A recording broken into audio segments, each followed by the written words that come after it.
1, 2, 3. We decided to play a friendly. I just want to say thank you to Kawempe under 15 boys for honouring our request. Yes, the score 6-2 is really not our focus.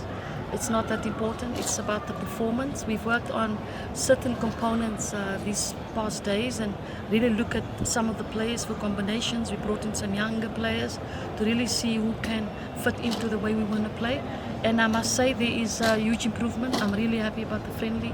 We've seen a lot, we've learned a lot, what the girls could do and what they couldn't do. So we still have time, but there is a huge improvement now, even amongst a cohesion amongst the players, and most importantly, the way we would want to play.